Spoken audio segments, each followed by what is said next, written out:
Morris says he's got a new group called Apollonia 6. You know anything about them? No. Mm-hmm. Tell me they real hot. Says, Billy, you gonna like these girls. Welcome back to Nightchild Reviews and Mr. Ant's World of Prince as we continue our Prince journey, and today, Apollonia 6. One secret fact about Prince is that he had 50 hours in each and every day, or at least I assume he must have had, as he was insanely productive with his time, and never more so than in this period of the 80s. Prince was now finally setting the world alight. Purple Rain, the film, was blazing a path of success throughout the world. Purple Rain, their album, was an irresistible, unstoppable force. Prince was creating work for the time, the family, and so much more. Today, we delve into the sole album he created that became, quite simply, Apollonia 6. After the departure of Denise Matthews, known as Vanity, before the filming of Purple Rain, Prince relaunched the girl group with Patricia Cotero, soon renamed Apollonia. Whilst Apollonia was primarily interested in the acting aspect of working with Prince on Purple Rain, Apollonia became the lead figure in the three-person group, alongside Brenda Bennett, at the time married to set and lighting designer Roy Bennett, and Susan Moonsey. Indeed, it was something of a transformation for Apollonia, as Susan Rogers, Prince's engineer, noted. He brought her out to the house and asked her to go upstairs to warm up her voice. She warmed up in a quiet little voice with the Beatles' When I'm 64. That was the preparation for singing Sex Shooter. Released on the 1st of October 1984 and officially produced by our good friend, the elusive Jamie Starr, Prince wrote or co-wrote all of the 7 songs, but also credited various members of the Revolution. Before we dive into the tracks, it's worth noting 2 quick points. Firstly, just how different this album could have been when you factor in the tracks that at some point were considered for the project. Iconic songs such as Take Me With You and Manic Monday were at one point slated for release on this album, as was Velvet Kitty Cat. Various other tracks were also vaguely considered for the project, but when it became clear that Apollonia was primarily focused on the acting side to her career, many of these songs eventually made their way to other projects. Secondly, it's also worth briefly mentioning that a mini-movie exists containing 4 of the songs from the album, which revolves around the reading of Mr. Christian's will and the subsequent fallout for our trio of heroines. It's campy, fun, and whilst not officially released, certainly an interesting snapshot of the era. However, now, let's begin, and we'll start by introducing you to a certain Mr. Christian. Happy birthday, Mr. Christian. Happy birthday, Mr. Christian. Apollonia 6's one and only album opens with a classic piece of 80s Prince Minneapolis pop, with Happy Birthday, Mr. Christian. Prince, as he would do numerous times throughout his career, dresses up some serious issues in the subject matter, with a catchy as hell pop track with a lead line you'll be humming to yourself for hours after listening. The subject matter in question in the track is one as old as time: teenage girl infatuated with her school teacher. It's one that's been covered by other artists over the years, most memorably by The Police with Don't Stand So Close to Me. In that track it was the pupil infatuated with her teacher leading to a forbidden relationship, whereas here, in Apollonia's track, it's the pupil aware of her teacher's desires and plays on it to get top grades and get through school. It's worth mentioning, obviously, that attitudes towards this subject were not quite the same as today's, as we are dealing basically with paedophilia, and there is no way to dress that up or ignore it. But for this review, let's try if we can to view this in a 1980s perspective if possible, whilst also keeping in mind that we obviously do not condone such behaviour in the strongest possible way. We simply have to put this track in context to the times.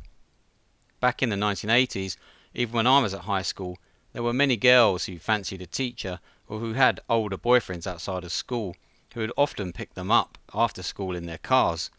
It was so commonplace that nobody seemed to bat an eyelid at it.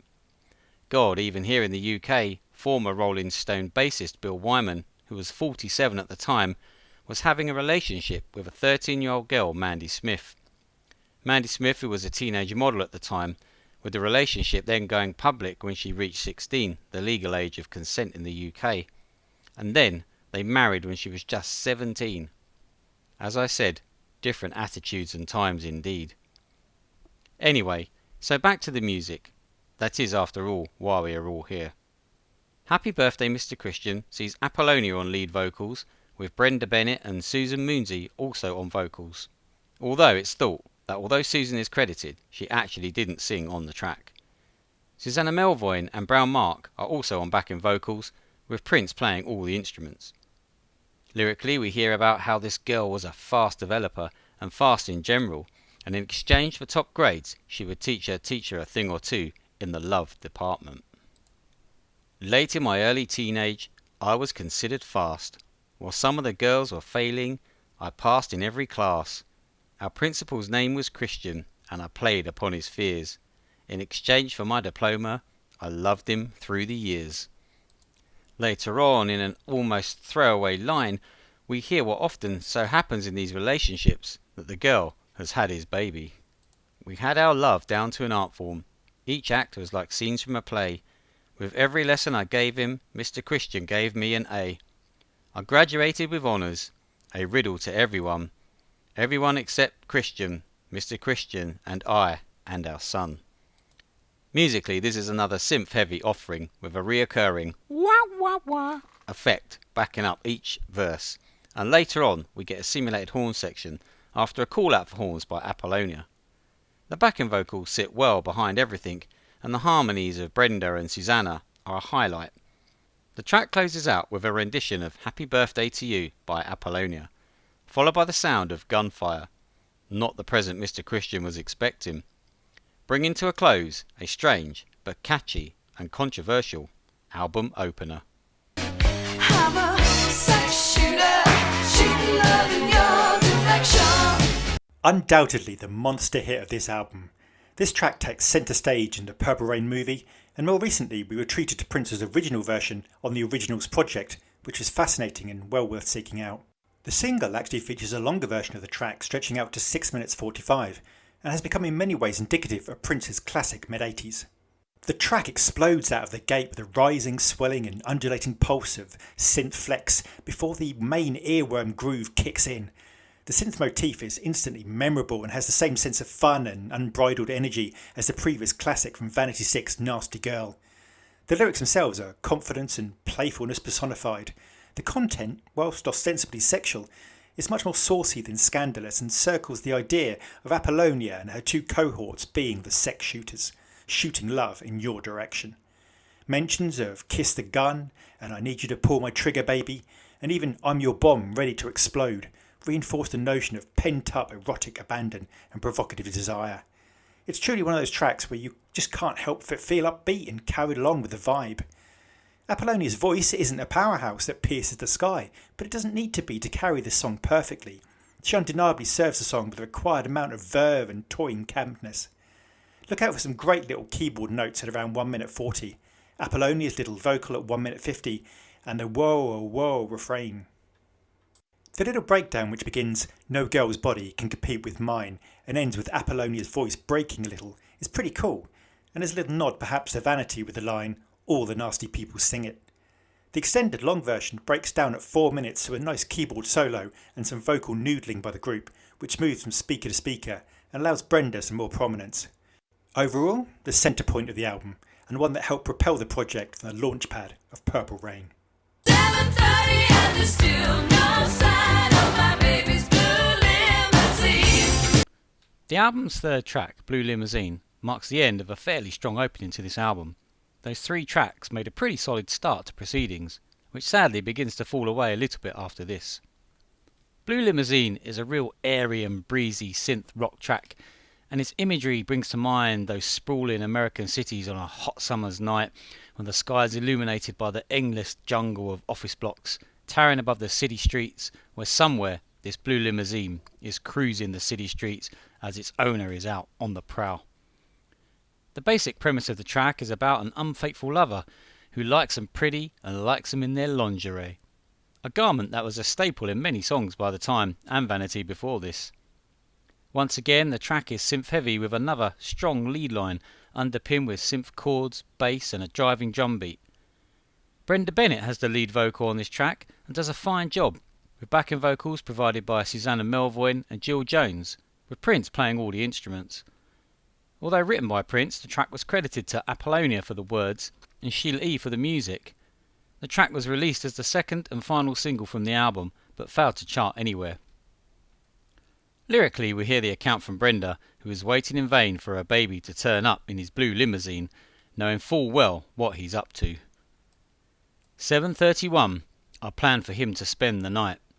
Could have had some fun, but pretty men, they never treat you right. They talk so dirty, they get you all worked up inside. It's your car, but everybody else always gets to drive. 7:31, and there's still no sign of my baby's blue limousine. Prince used cars a few times as imagery in his writing, Little Red Corvette the most obvious, but also with the time, with Morris Day referring to the stick in his ride is one analogy. But also, what is interesting here is that Prince, as we know, found it hard to stick with just one woman during this period, be it Susan Moonsey, Vanity, then Susanna Melvoin. So was he drawing on his own experiences with how he treated his women at that time? He's got a white one, he's got a yellow one, he's got a black one with a body obscene. Still no sign of my baby's blue limousine. The last couple of minutes of the track sees the girls doing some spoken vocals as we hear some synth runs combined with a pounding drum pattern. He likes them pretty, he likes big titties, he likes them in their lingerie. Still no sign of my baby's blue limousine. This track just breezes along and at 6 minutes 24 never manages to outstay its welcome. It's a classic 80s sounding synth rock jam designed to be listened to at obscene decibels whilst cruising the city streets, one hand on the wheel with the window down and the wind in your hair. It's 7:32 and there's still no sign of my baby's blue limousine. If I were a million miles away, would you visit me? With musical credits to Lisa Coleman and with lead vocals by Brenda Bennett, usually considered to be the strongest singer of the group, this track is a pleading paean declaring the endless lengths a lover would go to the object of her love. Musically, it has a great bass run throughout, and Brenda's somewhat lower register give it a great effect when blended with the backing vocals. If you love me, would you eat a poison apple? How much would you take? And would you be burned at the stake? Where's the dawn? Darkness is death. Don't die. Live forever. Say you love him. Brenda's tough girl persona provides a great contrast with the yearning devotion of the track, and whilst the sentiment is not necessarily a wholly unique idea, the vocals lift it up, especially as Brenda gets into a stride at around 2 minutes 10 with a striding performance that shows the powerhouse she could be. Brenda's vocals then run a back and forth between her declarations and some more musically focused sections, which give the track time to stretch its legs and for Brenda to add her vocal flourishes. Bass and drum rolls come together for some old school funk from 4 minutes on to ride out the groove. Ooh, she Chihuahua, I wanted you, ooh, I'm the one that you, ooh, I'm the one that you want. Ooh, She Chihuahua. This track has a distinction of probably having the worst segue ever committed to tape. It's so bad, it's toe curling, and I'm being polite. It starts with Apollonia saying her prayers and asking God to bless Brenda, Susan, and her rabbit Smokey. Oh, and all the people on Neptune. All set to a backdrop of frogs croaking, birds singing, and crickets chirping. Maybe it's those environmental records again. The trouble with this segue is the terrible voice acting, including some of the worst false laughter you've ever heard, and trying to be funny, which just comes over so wooden that I get a splinter each time I hear it. It's that bad. It's the men from Neptune. Honestly, what were they thinking? And the yay the girls give when Brenda says they're going out to play is just, oh, well, you get the point. Anyway, on to the actual track. Ooh She Chihuahua reminds me a little bit of Makeup from Vanity Six's album, with a driving, repetitive synth and drum pattern. Susan Moonsey is on lead vocals here, and also had a bit of a rap part too. Apollonia, Brenda and Jill Jones provide the backing vocals. Lyrically, this is about a woman who knows what she's got and what she wants and how to get it. I got a shape like a bottle of Coca-Cola. I got a built-in attitude like you've never seen. I dance to the beat of a clock. Come on baby, let's rock. Ooh She Chihuahua. The track then slows down on Susan's request as she begins her rap. My name is Susan and I'm Aquarius. I'll make you happy if you give me candy. It ain't funny. I'm sweet as honey. and I'm guaranteed to please. The next line seems to genuinely make her laugh as she says, "My name is Susan and I'm an oozin'." She lets out a really cute little giggle at that line. There isn't that much more to proceedings, and overall, She Chihuahua is a fun, driving rock synth track which doesn't take itself too seriously. The slowing down part gives some interest, and there's some extra cool synth stabs during Susan's rap. It's just a shame you have to endure the pain of the segue to get to the music. Some kind of love, and you're mine, all mine, you're some. This track begins with Brenda being teased and mocked while making a phone call by Apollonia and Susan, whilst a dreamlike effect swirls in the background. Drums then pound in with a sassy funk bass, and Brenda growls her lines. "Baby, I need you so bad. Best damn love I've ever had. You are the sunshine that lights up my day in the night time. You're the only way." The chorus of Some Kind of Lover scales up and then eases up for a moment before Brenda starts to push her voice a little more. There is a more overt sexuality here, with Brenda moaning and groaning provocatively before a spoken outro details her first experience with her lover. The final section is almost orgasmic, and Brenda blushes her final words, "I'm embarrassed." It's a fun little track, possibly not one of the most memorable hooks, but Brenda clearly proves her singer bona fides. Me gusta. Dame un beso, Oliver. Sí está bien. In a Spanish Villa. The final track on Apollonia 6's one and only album has one distinction. It was the first time the Spanish language was used on a Prince recording. The track was written by Prince and features a spoken vocal by Apollonia, backed up with Prince on acoustic and electric guitars. It was included as the B-side to the album's first single, Sex Shooter. There isn't really a whole lot to say about this track.